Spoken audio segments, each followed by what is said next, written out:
Bom, deixa eu trazer agora aqui para a nossa conversa o Sérgio Goldstein, que está chegando, aquele estrategista-chefe da Warren Hanna. Muito bom dia para você, Sérgio. Seja bem-vindo à programação da BMC News. Bom dia, tudo bem? Tudo ótimo. Sérgio, para começar, também queria ouvir a sua opinião, né? A gente estava aqui falando agora um pouco mais sobre toda essa situação sendo registrada aí nos últimos dias, de uma grande preocupação em relação ao setor financeiro, a subida de juros, né? Esticando aí a corda, muitas vezes os bancos centrais subindo juros para conter a inflação, mas acabando sendo atingido, principalmente agora no setor financeiro. Eu queria entender como vocês estão monitorando este cenário. É uma situação que inspira cuidados, né? Porque por diversas vezes ocorre o efeito manada no mercado. Vamos lembrar que na política monetária o principal canal de transmissão é o canal de crédito.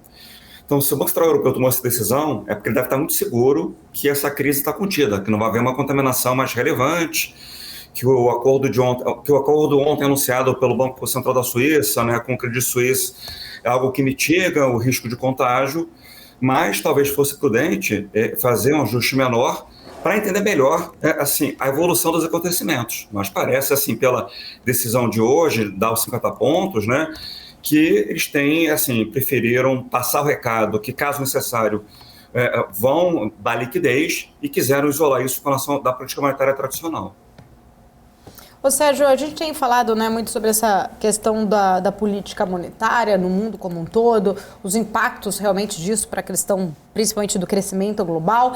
Especificamente falamos agora, né, que o Christine Lagarde abrindo aí a fila dessas reuniões agora para março, subindo aí meio ponto percentual, né, agora lá na Europa. Tem uma grande perspectiva também para a sinalização ali do Fed, próxima reunião, mas a gente também tem a nossa aqui no Brasil, chegando aqui, né, muita gente, é um ponto, acho que é uma reunião muito aguardada. Desde o início do ano, o Banco Central tem sido sofrendo muitas críticas e pressões em relação a essa condução da política monetária. Eu queria entender, né, na sua visão, se você acredita que o Banco Central aqui do Brasil tem já espaço para cortar juros neste ano, não especificamente nesta reunião, mas neste ano. Faz sentido o Banco Central realmente manter os juros no nível aí tão restritivo como, né, a gente já viu essa sinalização da última reunião do Copom?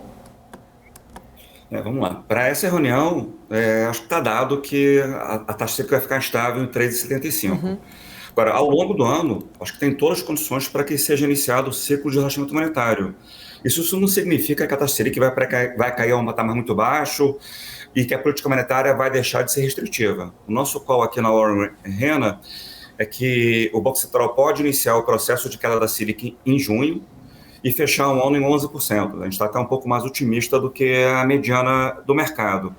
E qual a razão dessa nossa percepção? Primeiro, é que as expectativas de inflação, que são fundamentais, né, dentro do modelo de metas de inflação, apesar de permanecerem em patamar elevado, elas pararam de piorar, se estabilizaram nas últimas semanas. Isso era uma preocupação grande do Copom, né, que era um processo contínuo de piora das expectativas. Em segundo lugar, o evento Americanas contaminou, sim, o mercado de capitais e o mercado de crédito. Qual o tamanho disso? Ainda é cedo para se afirmar, mas é provável que haja revisões baixistas para a atividade em função de alguma contaminação do evento Americanas. Acho que o terceiro ponto, e muito relevante, é toda a expectativa com relação ao arcabouço fiscal. Acho que o mercado está bem pessimista com relação ao arcabouço fiscal, não acredito que venha algo crível, mas se vier algo nota 6, nota 7, já seria, na verdade, muito bem recebido, dado o ceticismo, né, e a visão pessimista do mercado com relação ao futuro da política fiscal. E vindo um arcabouço fiscal, então, minimamente crível, o que aconteceria? Isso ajudaria a reancorar expectativas e a valorizar o real. Então, a nossa percepção de espaço para a queda da Selic em meados de ano toma muito como premissa que o arcabouço fiscal que vai ser apresentado nos próximos dias seja algo minimamente crível, né? E junto a isso, né, além desses três fatores, né, tem todo esse cenário internacional, né? Então, aumentou o risco de uma recessão global, né, dado essa ameaça à estabilidade financeira, a quebra de três bancos dos Estados Unidos, né, problemas em diversos bancos na Europa. Isso, com certeza, leva a uma postura mais cautelosa nos mercados globais, né, um menor apetite a risco, uma menor disposição à concessão de crédito, o que já levou a uma grande reprecificação da política monetária nos Estados Unidos, né? Então, há uma semana atrás, o mercado chegou a precificar um Fed Funds chegando a quase 6%. E agora a gente está discutindo se vai pausar na próxima, se vai dar 25%, e já tem uma boa probabilidade de uma queda do Fed Funds em meados do ano. Então, esse cenário internacional também de maior risco à estabilidade financeira e, consequentemente, uma atividade mais fraca e, portanto, uma menor inflação global, também nos ajuda aqui. Ô Sérgio, você falou aí da questão do arcabouço fiscal, a gente sabe que ele deve ser apresentado, né, provavelmente muito na semana que vem. O próprio Lula já sinalizou que antes da viagem dele à China, ele deve aí bater o martelo em relação a essa proposta. Você acredita que o arcabouço por si só já acaba contribuindo para a ancoragem das expectativas? Quanto que pode ter ali, né, na sua visão, isso poderia influenciar no câmbio, por exemplo? Depende muito do desenho, né? Então, o que o mercado vai observar primeiro? Vai ter algum mecanismo de controle de gastos? Por outro lado, quais são as cláusulas de escape? Porque se você começar a criar várias cláusulas de escape, olha, investimento não entra, gasto em saúde não entra, gasto em educação não entra, o mercado vai começar a ter dúvidas com relação se a relação dívida-PIB vai se estabilizar ao longo do tempo. E junto com as regras é preciso entender qual é o tipo de enforcement, qual é o tipo de gatilho que vai existir. Então, se o governo estiver gastando mais, vai ter algum mecanismo que que obrigue o governo a fazer alguma redução de gastos? Então, acho que tem uma série de dúvidas, né?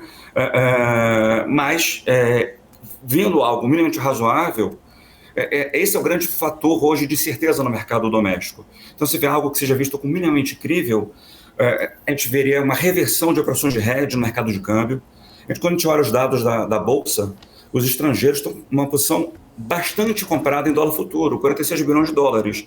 Isso não é uma aposta contra o Brasil, isso é um hedge com relação ao que está acontecendo lá fora, né, dado a volatilidade recente, mas também se decorre da incerteza fiscal. Então é fundamental para que haja espaço para a cadeira Selic que a incerteza fiscal se reduza. Dado que assim, os sinais iniciais do governo não foram bem recebidos, né, com relação a equilíbrio fiscal. Bom, Sérgio, eu vou trazer aqui para a nossa conversa... Oi, desculpa. Desculpa, imagina. Desculpa, eu vou trazer aqui para a nossa conversa o professor Alexandre Cabral, que está aqui com a gente. Fica à vontade, Cabral, para perguntar. Fala aí, Sérgio, beleza? Beleza, tranquilo. Tranquilo, passamos do Vasco? Acho que sim, né? É domingo o jogo, né? Domingo, Domingo agora. Meu amigo, vamos falar de gringo e dívida pública. Eles aumentaram a participação em janeiro, que é o último relatório que nós temos. Só que o leilão de NTNF está dando uma micada nessas últimas semanas. Você acredita que eles foram para a LTN, eles não aumentaram posição no Brasil nesses últimos 45 dias? O que pode estar passando na cabeça dos gringos? O que a gente vem observando é assim, que nos últimos meses houve algum aumento de participação dos não residentes, mas ainda de forma bem discreta. A gente não vê ainda um grande apetite dos estrangeiros por renda fixa no Brasil. Então, quando a gente olha os dados da dívida imobiliária, divulgados pelo Tesouro, pelo Banco Central, a participação relativa subiu um pouco, mas nada assim muito expressivo, né? Então, para que assim, haja um fluxo mais forte de entrada, não só na renda fixa, como na renda variável, isso tem dois condicionantes, né? Primeiro, essa redução da incerteza externa, né? Primeiro era a dúvida com relação à política monetária, agora a dúvida com relação à estabilidade financeira. E internamente, como eu acabei de mencionar, é importante que haja uma definição do arcabouço fiscal, que seja algo e que o que seja apresentado gere a percepção que a relação dívida-PIB não vai explodir. Só a partir disso que a gente vai observar um fluxo mais significativo por parte dos estrangeiros. Por falar em relação dívida-PIB, uma coisa que você acompanha, eu acompanho, quem acompanha a dívida gosta muito, é o Caixa do Tesouro. O excedente do Caixa do Tesouro, que não passa de setembro, está cada vez encolhendo mais. Se você pegar a quantidade de meses com a data, não sai de setembro. Não, discordo de você um pouquinho, tá? Assim, Por quê? A gente está falando do colchão de liquidez do Tesouro, né? Então, são os recursos que estão na conta única que são destinados ao pagamento da dívida caso o Tesouro não role integralmente a dívida vencida, mais a cobertura do déficit fiscal. O Tesouro fez o dever de casa ano passado. Então, a gente fechou 2022 com colchão de liquidez de quase 1,2 trilhão. Tá? Então, isso é muito acima do que seria o mínimo prudencial. O que aconteceu é que houve uma concentração de vencimentos nesse começo de ano. Então, começou em janeiro, com vencimento grande de títulos prefixados, quase 300 bilhões, e agora em março também um vencimento grande de LFTs. O mercado ficou um pouco receoso, porque nos dois primeiros meses do ano, o Tesouro foi muito tímido nas suas ofertas públicas. Ele vinha com uma média semanal emitida de 17 bilhões de reais. Então, era muito abaixo do que o plano anual de financiamento indicava. Agora, quando a gente observa já o que vem acontecendo em março, o volume colocado aumentou de forma significativa. A gente teve uma semana com 40 bilhões emitidos, né, somando LFT, NTNB e os títulos prefixados. E as LFTs vêm tendo uma boa demanda, né? Ele vem conseguindo colocar um volume bastante expressivo. Então eu fiz a seguinte conta. Vamos supor, primeiro, que o déficit primário não vai ser aqueles 232 bilhões que estão na lei orçamentária, e sim em torno de 140 bilhões, que é a previsão aqui da casa, da Warren Hanna. Nesse cenário, assim, se a gente quiser ter um colchão no final do ano na casa de 1 trilhão de reais, que é muito elevado, bastaria o Tesouro emitir 25 bi por semana. E nas últimas semanas ele vem fazendo um volume bem acima disso. Então, é normal o colchão ter essas oscilações, porque tem torres de vencimentos. E houve 2 torres muito elevadas nesse começo de ano. Mas a nossa expectativa é que o Tesouro passe a ser recomposto ao longo dos próximos meses. E a gente deve fechar um ano com um colchão em torno de 1 trilhão, que é um volume ainda bastante confortável. Mas a gente não tinha 7 meses e meio de colchão há muito tempo, desde o começo de Covid. Caiu demais esse colchão. Eu não entendo porque o Tesouro anterior já não conseguiu, começou a fazer rolagem. Não, assim, ele caiu para 7 meses porque houve um vencimento de 300 bilhões em janeiro. Então porque o Tesouro anterior já não começou a fazer rolagem? Isso que eu não entendo. Fazia a troca, você me paga com janeiro e eu te dou qualquer coisa. O que acontece é que ao longo dos próximos meses agora isso vai ser recomposto, porque vai conseguir fazer emissões líquidas. Então, no ano passado, ele já fechou com um colchão muito elevado, de 1,2 trilhão de reais. Ele percebeu que não havia necessidade de fechar um ano com um colchão ainda maior. Até porque isso tem custo também para o Tesouro, né? Você fazer uma missão desnecessária, né? E sabendo que o colchão estava fechando um patamar confortável, ok, caiu agora para 7 meses, mas a gente sabe que ao longo dos próximos trimestres isso vai ser recomposto. Então, assim, o Tesouro trabalha com limite mínimo prudencial de 3 meses. Eu até acho que o mercado acha isso pouco, mas 6 meses já é mais do que o suficiente. E esse parece para mim que vai ser está muito próximo do patamar mínimo do ano. É difícil a gente ver ao longo do ano esse limite de meses de condição de vencimentos encolhendo muito mais. E agora, já em março, com condições de mercado mais favoráveis, a gente vê um bom fechamento da curva de juros, aumentou o apetite por títulos prefixados, o Tesouro emitiu muito mais, e como venceu bastante LFTs, títulos prefixados, ele também vem colocando volumes maiores do que no primeiro bimestre. Uma coisa que está me incomodando é no leilão quinzenal esse volume grande para outubro 23. Eu devia matar esse título, botar 24 para frente. Outubro 23, semana que vem. O Tesouro trabalha com alguns benchmarks, né? Ele tem um benchmark de 6 meses, e a nossa projeção é que já agora para o próximo trimestre esse vencimento deixa de ser ofertado. E ele vai passar a ofertar o abril 24. Mas é um volume pequeno.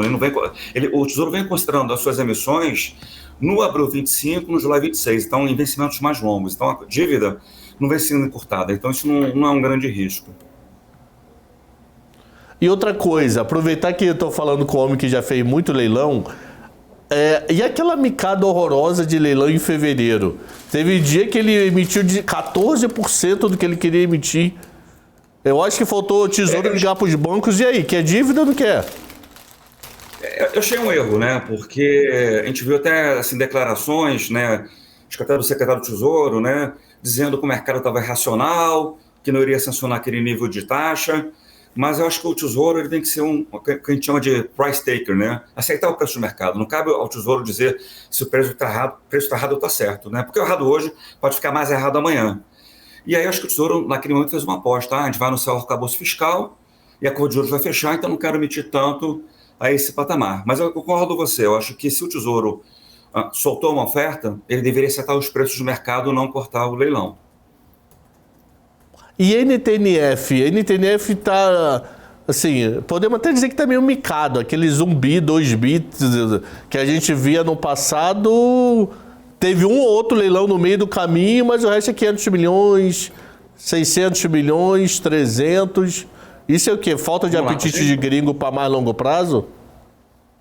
Vamos lá. As NTNFs, né, são os prefixados de longo prazo, são principalmente demandadas pelos estrangeiros. Quando a gente olha a estatística do Tesouro, os não residentes detêm 55% do estoque das NTNFs e só 9,8% do estoque da dívida mobiliária, né? Então, para que haja uma oferta maior de NTNFs, tem que retornar o apetite dos estrangeiros. E como a gente acabou de comentar, eles vêm aumentando gradualmente a participação no Brasil, mas de forma muito gradual, né? Então, assim, o gringo ainda está muito receoso com relação a uma alocação maior em Brasil, e é por isso que é importante que essa incerteza fiscal se reduza a partir de uma prestação de arcabouço fiscal que seja minimamente crível. Só a partir disso é que a gente vai conseguir observar, caso venha um arcabouço fiscal que seja bem visto, a gente vai conseguir ver ofertas maiores nos leilões de NTNFs, né, de prefixados de longo prazo.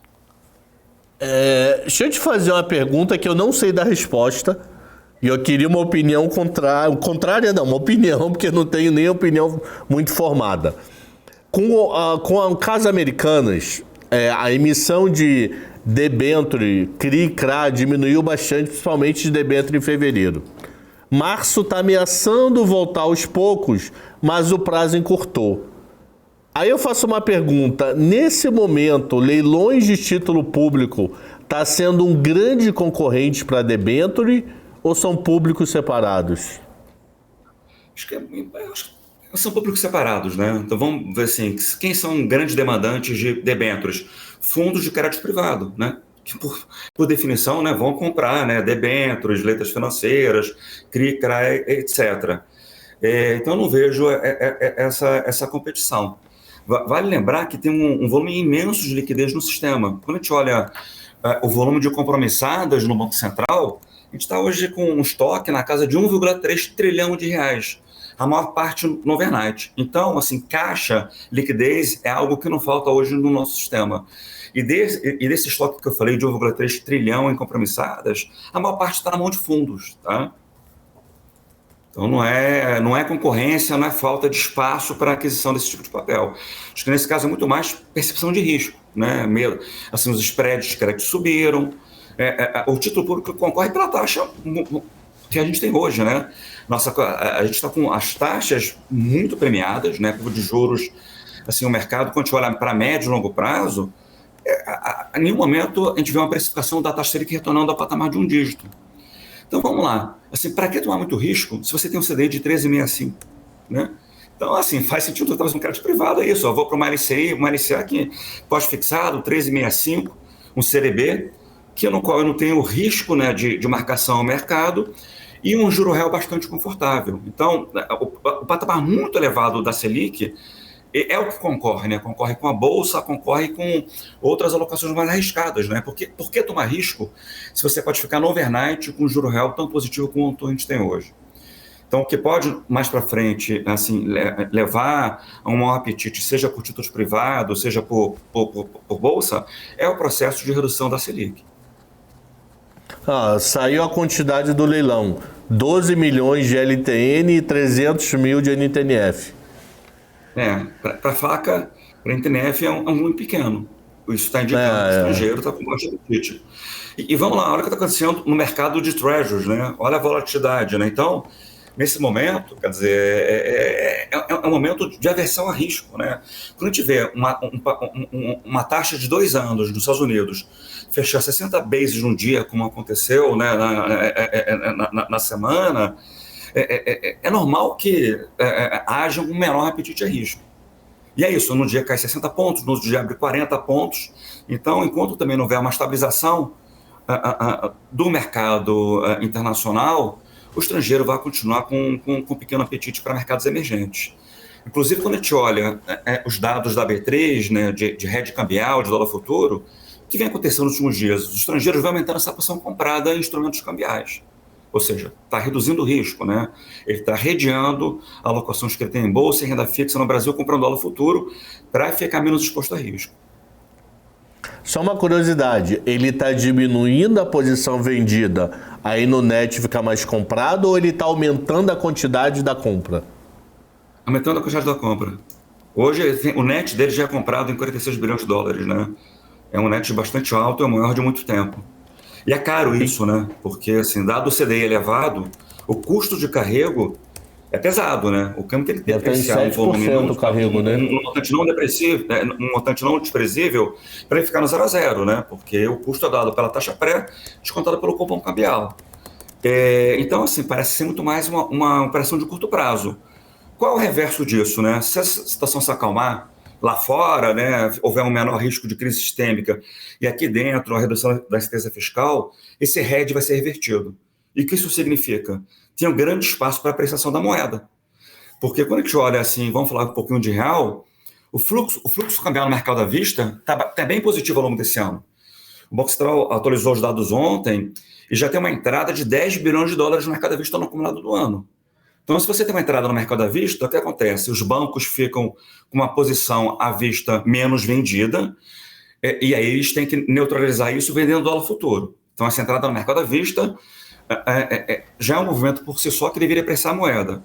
O que está contrabalançando é o aumento de posições compradas em dólar na B3. Quando isso for revertido, você vai ter a junção dessa entrada no mercado à vista com a reversão do hedge no mercado futuro. E aí o câmbio pode, assim, se valorizar de forma expressiva. Mas para isso, de novo, também é necessário que haja uma queda do prêmio de risco, né? E aí, por isso que eu volto a insistir, o arcabouço fiscal vai definir a evolução do mercado doméstico ao longo do ano. Vamos ver o que bicho vai sair ao longo dos próximos dias. Tá certo, Eu tinha mais 1 zilhão de perguntas. Eu ia perguntar porque o FRA perdeu liquidez. Se o Sérgio quiser ficar, eu tô com a Cristina Lagarde falando agora neste momento, a gente precisa trazer. Não sei como que está a sua agenda, Sérgio. Você quer acompanhar aqui com a gente para concluir no final? Eu vou direto com ela. Eu tenho outra reunião agora, eu vou ter que... Tá bom. A gente sem problemas nenhum. A gente já pergunta aqui ao vivo, porque eu sabia que a sua agenda estava travada até às 11. Quero agradecer, Sérgio. Eu fico aqui já o convite para voltar em outra oportunidade. Obrigada.